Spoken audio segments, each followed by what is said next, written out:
এই ভিডিওতে আমি দেখাবো কিভাবে সুপার মেশ অ্যানালাইসিস ইউজ করে একটা সার্কিট সলভ করতে হয়। ভিডিওর শুরুতে আমি আমার সংক্ষিপ্ত পরিচয় দিয়ে নিচ্ছি। আমি মহিউদ্দিন জুয়েল। আমি Khulna university of engineering and technology KUET থেকে ইলেকট্রিক্যাল ইঞ্জিনিয়ারিংয়ে আন্ডারগ্র্যাড শেষ করে বর্তমানে টেক্সাস স্টেট ইউনিভার্সিটিতে ইলেকট্রিক্যাল ইঞ্জিনিয়ারিংয়ে মাস্টার্সে অধ্যয়নরত। আচ্ছা, সার্কিটে যাওয়ার আগে আমি প্রথমে সুপার মেশ কী জিনিস এবং সুপার মেশ কেন দরকার সেটা সম্পর্কে কথা বলতে যাচ্ছি। তারপরে আমি স্টেপ বাই স্টেপ দেখাবো কীভাবে সুপার মেশ অ্যানালাইসিস ইউজ করে একটা সার্কিট সলভ করতে হয়। সুপার মেশ কি? Meshes that share a common current source with other meshes and none of which contains a current source in their outer loop form super mesh. আচ্ছা, এখানে কি বলতেছে? Message. ফার্স্টে যেহেতু আমাদের মেশেজের কথা বলছে, তার মানে হলো আমাদের এখানে মোর দেন ওয়ান মেশ থাকবে, ঠিক আছে? আর মোর দেন ওয়ান মেশের মধ্যে কি হবে? একটা কমন কারেন্ট সোর্স থাকবে, এবং সেই কারেন্ট সোর্স যেই দুটা মেশের মধ্যে থাকবে তাদের আউটার লুপে যদি কি থাকে না, অন্য কোনো কারেন্ট সোর্স না থাকে, তাহলে আমরা বলবো ওই দুইটা মেশ মিলে কি ফর্ম করবে?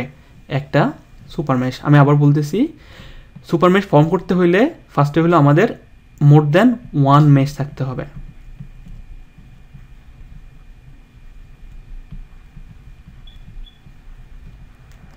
সেকেন্ড কন্ডিশন হলো ওই দুইটা মেশ কি করতে হবে? একটা কারেন্ট সোর্স, একটা কমন কারেন্ট সোর্স শেয়ার করতে হবে, এবং তাদের আউটার লুপে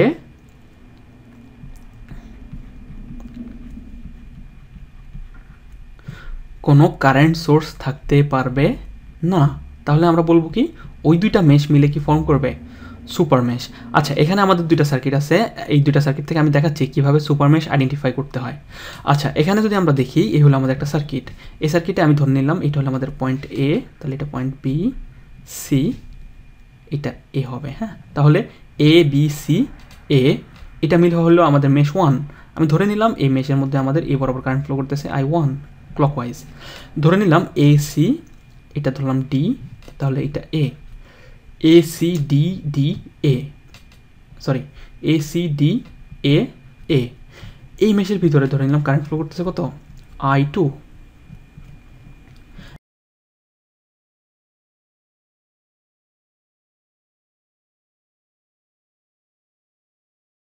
এখন আমরা যদি মেশ ওয়ান এবং মেশ টুর দিকে তাকাই, তাহলে ফার্স্টে আমাদের মোর দেন ওয়ান মেশ চলে আসতেছে, ঠিক আছে? এরপরে কি বলছে? শেয়ার একটা কমন কারেন্ট সোর্স, এবং তারা কি করবে? একটা কমন কারেন্ট সোর্স শেয়ার করবে। আমি যদি মেশ ওয়ান আর টুর দিকে তাকাই, দেখবো এই দুইটার মাঝখানে একটা ইন্ডিপেন্ডেন্ট কারেন্ট সোর্স আছে, যেটার মান কত? 5 অ্যাম্পিয়ার। তাহলে এটা সেকেন্ড কন্ডিশনও কি করতেছে? ফুলফিল করতেছে। এইবার আমি যদি এই মেশের আউটার লুপে তাকাই, মানে হলো এ বি সি, জাস্ট এই পাথটুকু ঘুরে আসি, তাহলে আমরা দেখব এই মেশের আউটার লুপে কি নাই? কোনো কারেন্ট সোর্স নাই। এবার আমি যদি এই মেশের আউটার লুপ, মানে হলো সি ডি এ, এতটুকু ঘুরে আসি, তাহলে আমি দেখব কি এখানেও কি নাই? কোনো কারেন্ট সোর্স নাই। তার মানে হলো এই মেশ ওয়ান এবং মেশ টু দুইটাই কী করতেছে? একটা সুপার মেশ থাকার জন্য যে তিনটা কন্ডিশন দরকার, সেই তিনটা কন্ডিশন ফুলফিল করতেছে। তাহলে এই মেশ ওয়ান এবং মেশ টু এই দুটা মিলে কী হবে? সুপার মেশ ফর্ম করবে। আর নর্মালি আমরা সুপার মেশ কীভাবে সার্কিট ইন্ডিকেট করি সেটা আমি সার্কিট অ্যানালাইসিসের সময় দেখাই দেবো, ঠিক আছে? আচ্ছা, এবার আমি যদি এই সার্কিটের ক্ষেত্রে আসি, আমি ধরে নিলাম এই সার্কিটের এই পয়েন্ট হলো এ, এটা বি, এটা সি, এইটা ডি, এটা তাহলে A, A B C D A, এই পুরোটা মিলে ধরলাম আমার কত নম্বর মেশ? মেশ ওয়ান ফর্ম করলো। তারপর A D C E F A, এটা নিয়ে আমাদের কত নম্বর মেশ ফর্ম করলো? Mesh two. আর বি, তাহলে এটাও বি হবে, এটা যদি ই হয় তাহলে E, B E C B, এটা মিলে ধরে নিলাম আমাদের মেশ কোনটা? Mesh three. আচ্ছা, এখন যদি আমরা তাকাই, এটা হলো আমাদের মেশ ওয়ান, টু, আর এটা থ্রি। আমাদের মেশ থ্রির আউটার লুপে, মানে এটা হলো তার আউটার লুপ, ঠিক আছে? এখানে তার আউটার লুপে কি আছে? মানে যেটা কি অন্য কোনো লুপের সাথে শেয়ার করা নাই, সেটাকে আমরা বলি আউটার লুপ। আউটার লুপে একটা কারেন্ট সোর্স আছে। তার মানে কি হবে না? Mesh three super mesh form করবে না। এবার আমি মেশ ওয়ানের দিকে তাকাই। মেশ 1-এর আউটার লুপ বলতে আমি যা বোঝাচ্ছি সেটা হলো এতটুকুর মধ্যে কোনো কারেন্ট সোর্স নাই। মেশ 2-র আউটার লুপ যদি আমি দেখি তাহলে আমি পাবো কোনটা, এতটুকু। এর আউটার লুপেও কি নাই, কোনো কারেন্ট সোর্স নাই। ঠিক আছে, তাহলে আমাদের 2 নম্বর কন্ডিশনটা ফুলফিল করলো। এবার দেখি আমি মেশ 1 আর 2-র মাঝখানে কি আছে, একটা কারেন্ট সোর্স আছে। ঠিক আছে, তাহলে মেশ 1 আর 2 যেহেতু একটা কমন কারেন্ট সোর্স শেয়ার করতে এবং তাদের কোনোটারই আউটার লুপে কোনো কারেন্ট সোর্স নাই, তাহলে তারা কি করবে, মেশ 1 এবং মেশ 2 এই দুটা মিলে কি ফর্ম করবে, সুপার মেশ। মানে আমি যদি বলি এখানে সুপার মেশ কোন এরিয়াটুকু হবে, আমি এই কারেন্ট সোর্সটা ওপেন সার্কিট দ্বারা রিপ্লেস করার পরে এখানে একটা লুপ হবে A B C E F A, A B C E F A, সেই রিজিয়নটাই হবে আমার কি, সুপার মেশ। আমি সার্কিট অ্যানালাইসিসের সময় দেখাই দিব, বলতেছি আবারও। আচ্ছা, এখন একটা কোয়েশ্চেন হতে পারে, সেটা হলো মেশ অ্যানালাইসিসের মধ্যে একটা সিম্পল টেকনিক থাকতে আমরা কেন সুপার মেশ অ্যাপ্লাই করার দরকার হয়।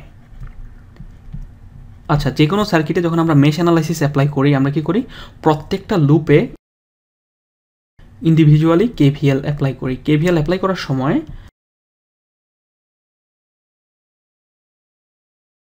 আমরা একটা রেজিস্ট্যান্সের অ্যাক্রসে কীভাবে ভোল্টেজ ক্যালকুলেট করি, V equal to simple I into R. এখন আমি যদি এই সার্কিটটার কথা বলি, সাপোজ আমি ধরে নিলাম এই লুপে কারেন্ট কত, I1। এখানে যদি আমি কি করতে চাই, কেভিএল অ্যাপ্লাই করতে চাই, তাহলে দেখবো সাপোজ আমি এটাকে বললাম এ আর এটাকে বললাম কি বি। এখানে এ আর বির মধ্যে একটা ব্রাঞ্চ আছে, এই এ বি ব্রাঞ্চের মধ্যে ভোল্টেজ কত হবে, আমি যদি কাউকে আস্ক করি সে কী বলবে, আমাদের ভোল্টেজ ক্যালকুলেট করার কথা ছিল কিভাবে, ওহমস ল অ্যাপ্লাই করি, V equal to I into R. এখানে কারেন্ট ফ্লো করতেছে 5 অ্যাম্পিয়ার, যেটা কারেন্ট সোর্স দ্বারা আমরা বুঝতেছি, কিন্তু এখানে রেজিস্ট্যান্স কত, এখানে কি কোনো রেজিস্ট্যান্স আছে, কোনো রেজিস্ট্যান্স নাই। সো থিওরিটিক্যালি এই ভোল্টেজটা কত হওয়ার কথা, 0 ভোল্ট। কিন্তু কারেন্ট সোর্সের অ্যাক্রসেও কি পাওয়া যায়, ভোল্টেজ পাওয়া যায়। তার মানে হলো যেহেতু আমরা কি করতে পারবো না, ওহমস ল অ্যাপ্লাই করে এখানে ভোল্টেজটা ডিটারমাইন করতে পারবো না, তার মানে হলো আমরা এখানে কি এই লুপের ভিতরে কেভিএল অ্যাপ্লাই করতে পারবো না মেশ অ্যানালাইসিস ইউজ করে। তখনই আমাদের দরকার হয় একটা নিউ টেকনিক, যেটাকে আমরা কি বলি, সুপার মেশ। আর সুপার মেশ তখনই অ্যাপ্লিকেবল হবে যখন আমাদের বলবে একটা সার্কিট অ্যানালাইসিস করতে এবং সেখানে কি দেওয়া থাকবে, কারেন্ট সোর্স, এবং কারেন্ট সোর্সটা কি হবে, দুইটা ইন্ডিভিজুয়াল মেশের মাঝখানে থাকবে, বা কি থাকবে, এরকম আউটার লুপে থাকবে। ঠিক আছে, এটাই হলো আমাদের সেই সার্কিট। এখানে কি করতে হবে, using mesh analysis find the current through 8 ohm resistor in the following circuit. এই হলো আমাদের সার্কিট। এখানে মেশ অ্যানালাইসিস ইউজ করে আমাদের কি বলা হচ্ছে, এই 8 ওহম রেজিস্টরের মধ্য দিয়ে কি পরিমাণ কারেন্ট ফ্লো করবে সেটা ক্যালকুলেট করতে বলা হচ্ছে। বাট এখানে যদিও মেশ অ্যানালাইসিসের কথা বলা হচ্ছে, আমরা দেখব এখানে যদি এটা একটা মেশ হয়, এটা একটা মেশ হয়, এখানে কি আছে, দুটা মেশের মাঝখানে একটা কমন কারেন্ট সোর্স আছে। ইভেন এই মেশের আউটার লুপে কি আছে, একটা কারেন্ট সোর্স আছে। তার মানে যদিও বলা হয়েছে মেশ অ্যানালাইসিস অ্যাপ্লাই করতে, সুপার মেশও একটা কি মেশ অ্যানালাইসিস, তাহলে আমরা এখানে কি করব, মেশ অ্যানালাইসিসের ছত্ররূপে সুপার মেশ অ্যাপ্লাই করব। ঠিক আছে, তো এখন আমি দেখাবো এই সার্কিটটা কীভাবে সলভ করতে হয় স্টেপ বাই স্টেপ। আচ্ছা, এখন স্টেপ নাম্বার 1 বলছে determine the number of meshes in the network and assign mesh current to each independent loop. এই সার্কিটের দিকে যদি আমি তাকাই তাহলে আমি ধরে নিলাম এখানে এটা হলো পয়েন্ট এ, তাহলে এটা হবে পয়েন্ট এ, এটা পয়েন্ট বি, বি সি, এখানে এ B C A, A B C এ ধরে নিলাম এটা আমাদের মেশ 1। তারপরে এ সি ধরলাম এটা D, E A, A C D E A ধরে নিলাম এটা আমাদের মেশ নাম্বার 2। তারপরে C B D D C, C B D D C ধরে নিলাম এটা আমাদের মেশ নাম্বার 3। তাহলে এই সার্কিটে আমাদের টোটাল মেশ থাকবে 3টা। এরপরে আমাদের বলছে 1 নম্বর স্টেপেই প্রত্যেকটা ইন্ডিপেন্ডেন্ট মেশে একটা করে লুপ কারেন্ট অ্যাসাইন করতে। তো আমি ধরে নিলাম মেশ 1-এর যেই লুপ কারেন্টটা ফ্লো করবে আচ্ছা লুপ কারেন্টগুলো এখানে আমাদের ক্লকওয়াইজ দিতে হবে। I1 মেশ 2তে ধরে নিলাম যে কারেন্টটা ফ্লো করবে সেটা হলো I2,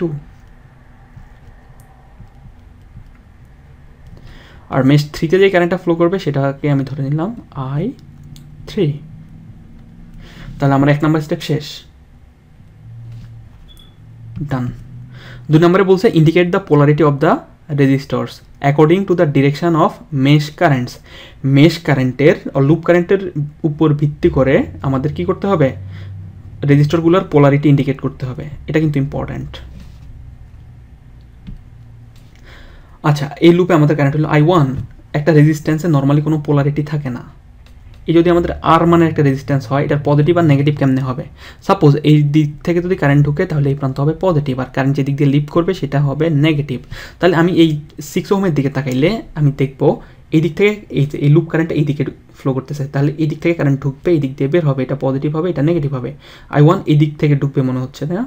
এই যে, আর এই দিক দিয়ে বের হবে মনে হচ্ছে এই যে এইভাবে, তাহলে এটা পজিটিভ, এটা নেগেটিভ। এই 4 ohm I2 is flowing in this direction, তাহলে এটা হবে কি পজিটিভ আর এটা হবে নেগেটিভ। এবার আমি 8 ওহমের দিকে তাকাইলে এটা আছে কিসে, মেশ 1 আর মেশ 3 এর মাঝখানে, তাহলে এটা দুই সাইডে পোলারিটি দিতে হবে। I1 এই দিকে যাচ্ছে, তাহলে এই দিক দিয়ে ঢুকবে, এই দিক দিয়ে বের হবে। I3 এই দিক দিয়ে ঢুকতেছে, তাহলে এটা হবে পজিটিভ, এটা হবে নেগেটিভ। I3 এই দিকে ফ্লো করতেছে, তাহলে এই যে দিক দিয়ে ঢুকবে সেটা হবে পজিটিভ, আর যে দিক দিয়ে বের হবে সেটা হবে কি নেগেটিভ। আমার মনে হয় 2 নম্বরটা শেষ। Indicate the polarity of the রেজিস্টরস according to the direction of mesh currents. আমি মেশ কারেন্টের ডিরেকশনের উপর ভিত্তি করে পোলারিটি সবগুলো দিয়ে দিছি। এরপরে 3 নম্বর স্টেপে দেখি। 3 নম্বর স্টেপে বলছে apply KCL to the node where shared current source is connected by taking account all the current inside super mesh. এখানে বলতেছে আমাদের সেই নোডটাতে KCL অ্যাপ্লাই করতে হবে, যে নোডে কি আমাদের যে কমন কারেন্ট সোর্স, যেটা কি হচ্ছে দুইটা নোডের মাঝখানে শেয়ার হচ্ছে, সেটা কি করা, কানেক্ট করা। আচ্ছা এখানে ওইখানে যাওয়ার আগে আমি আরেকটা জিনিস একটু দেখাইতে যাচ্ছি। আচ্ছা এখানে যদি আমি এই A আর B মানে এই পাথের দিকে তাকাই, মানে মেশ 1 এর আউটার লুপ, এখানে AB পাথ দিয়ে যে কারেন্টটা ফ্লো করতেছে সেই কারেন্টের মান কত, 8 অ্যাম্পিয়ার। আর কোনো লুপ কারেন্ট আর মেশ কারেন্ট I1 বলতে কি বোঝাবে, I1 বলতে সেই কারেন্টটাই বোঝাবে যেটা কি এই AB পাথ দিয়ে ফ্লো করবে। এখানে আমি লুপ কারেন্ট কনসিডার করলে সেই কারেন্টটা হবে I1, আর আমি যদি কারেন্ট সোর্সের কারেন্টটা কনসিডার করি সেই কারেন্টটা হবে কত, 8 অ্যাম্পিয়ার। ঠিক আছে, যেহেতু আউটার লুপের কারেন্ট অলরেডি কারেন্ট সোর্স দিয়ে ইন্ডিকেট করে দেওয়া, সেহেতু আমাদের I1 কি করতে হবে না, আলাদাভাবে ক্যালকুলেট করতে হবে না। I1 is given and it is given by the outer loop current of mesh 1, I1 equal to কত, 8 অ্যাম্পিয়ার। আচ্ছা আমরা এখন 3 নম্বর পয়েন্ট আরেকবার একটু দেখে নেই। এখানে বলছে আমাদের KCL অ্যাপ্লাই করতে হবে সেই নোডে যেখানে কি কমন কারেন্ট সোর্স আর শেয়ার্ড কারেন্ট সোর্স কানেক্ট করা আছে, এবং আমাদের সবগুলা কারেন্ট কি করতে হবে, কনসিডার করতে হবে যেগুলো কি সুপার মেশের ভিতরে পড়বে। তাহলে আমাদের সবচেয়ে ভালো হবে যদি আমরা আগে কি সুপার মেশটা সার্কিটে কী করে নেই, ইন্ডিকেট করে নেই। তারপর হলো আমরা কি করব, যেখানে শেয়ার্ড বা কমন কারেন্ট সোর্স কানেক্টেড আছে সেখানে KCL অ্যাপ্লাই করব। আচ্ছা আমরা যদি মেশ 1 এর দিকে তাকাই তাহলে আমরা মেশ 1 এর দিকে দেখব হলো এটার আউটার লুপে একটা কারেন্ট সোর্স কানেক্টেড, তার মানে হলো মেশ 1 কি করবে না, সুপার মেশ ফর্ম করবে না। এখন আমরা মেশ 2 দিকে তাকাইলে এবং মেশ 3 দিকে তাকাইলে দেখব মেশ 2 এবং 3 মাঝখানে একটা ইন্ডিপেন্ডেন্ট কারেন্ট সোর্স কানেক্টেড আছে, আর তাদের আউটার লুপে মানে এই পয়েন্ট থেকে এই পয়েন্ট পর্যন্ত কি নাই কোনো কারেন্ট সোর্স নাই, অথবা এই পয়েন্ট থেকে এই পয়েন্ট পর্যন্ত কি নাই কোনো কারেন্ট সোর্স নাই। তাহলে আমাদের মেশ 2 এবং মেশ 3 কী করতেছে, সুপার মেশ ফর্ম করার সবগুলো কন্ডিশন ফুলফিল করতেছে। তাহলে মেশ 2 এবং মেশ 3 মিলে কি হবে আমাদের সেই সুপার মেশ। আমি এখানে ইন্ডিকেট করে দিচ্ছি সুপার মেশের এরিয়া হাইলাইটার দিয়ে।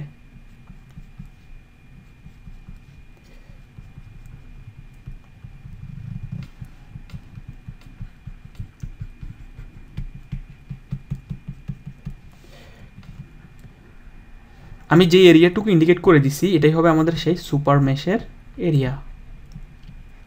আর মেশ 1 কি হবে, সুপার মেশের এরিয়ার বাইরে থাকবে। এখন আমরা এই নোডটার দিকে তাকাই, এই নোডটা ছিল আমাদের নোড সি। এখানে আমাদের এই common current source 3 ampere connected, আর সুপার মেশের ভিতরে কোন কোন লুপ কারেন্ট পড়বে, I2 এবং I3। তাহলে আমরা যদি নোডের দিকে তাকাই আমরা দেখব এই দিক থেকে I2 নামক কারেন্টটা ইনকামিং I2, এইদিকে I3 নামক কারেন্ট আউটগোয়িং, আর এই 3 অ্যাম্পিয়ার কারেন্ট কি এইদিকে সাপ্লাই দিচ্ছে।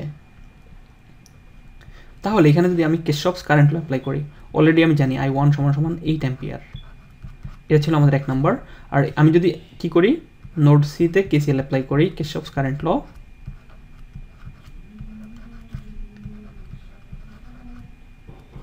তাহলে আমি দেখব ইনকামিং কারেন্ট হবে I3 = I2 + 3, যেটাকে আমি রিঅ্যারেঞ্জ করে লিখতে পারি I2 - I3 = -3।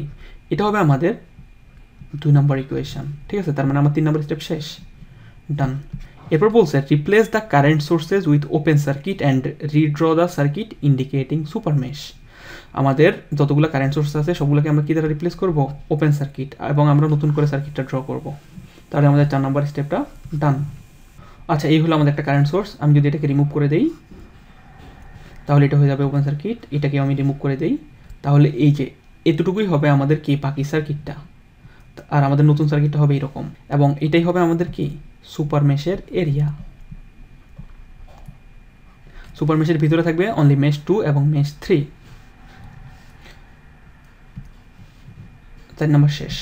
5 নম্বরে বলছে apply KVL to super mesh and any other meshes in the network. এখন আমি যদি ওখানে সুপার মেশে কেভিএল অ্যাপ্লাই করতে যাই, আমি দেখবো এখানে কি নাই, আর কোনো মেশ থাকবে না, তাহলে আমি শুধুমাত্র এখন কি সুপার মেশে কেভিএল অ্যাপ্লাই করলেই হবে, কিরশফস ভোল্টেজ ল। আমার সুপার মেশ কোন মেশটা, ACBFDE।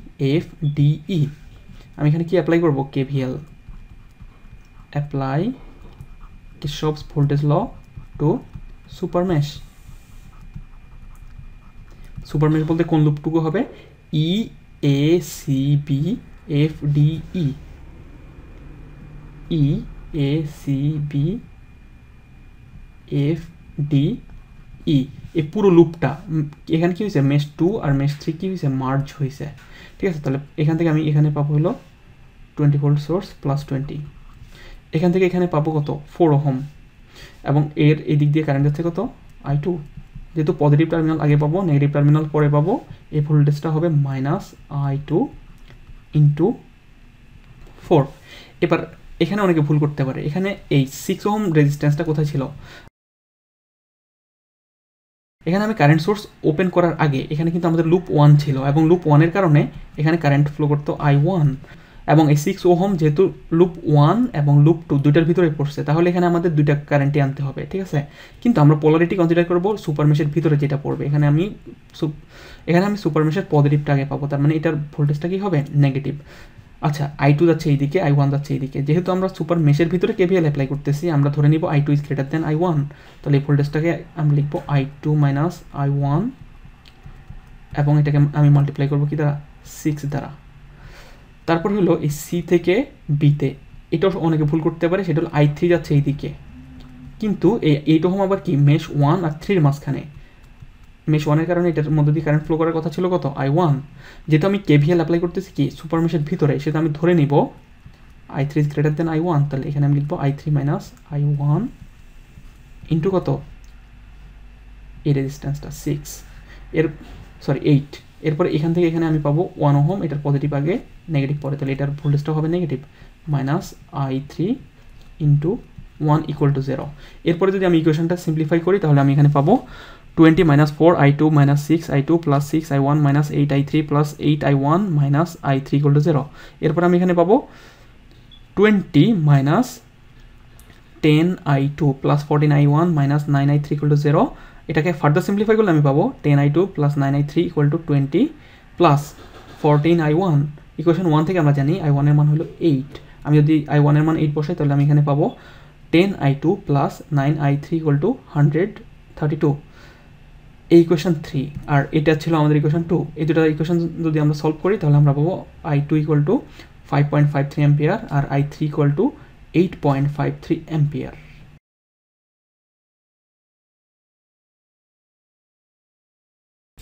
আমাদের অরিজিনাল সার্কিটে I2 = 5.53 আর I3 = কত, 8.53 অ্যাম্পিয়ার।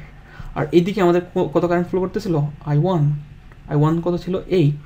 এখন দেখো আমাদের এইদিকে কারেন্ট যাচ্ছে I3 আর এইদিকে কারেন্ট যাচ্ছে কত I1, তাহলে আমাদের কারেন্ট থ্রু 8 ওহম কত হবে, আর ওইটা ডিরেকশন কোন দিকে হবে, যেহেতু এখানে I3 এর মান কি I1 এর থেকে বড় হবে, কারণ I1 অনলি 8 অ্যাম্পিয়ার আর I3 কত 8.53, আর একটা আরেকটু উল্টা দিকে যাচ্ছে, তাহলে 8 ওহমের ডিরেকশন হবে এইদিকে, আর এটার মান হবে যেহেতু বড়টা মাইনাস ছোটটা I3 minus I1 equal two হবে 0.53 অ্যাম্পিয়ার। ঠিক আছে, শেষ।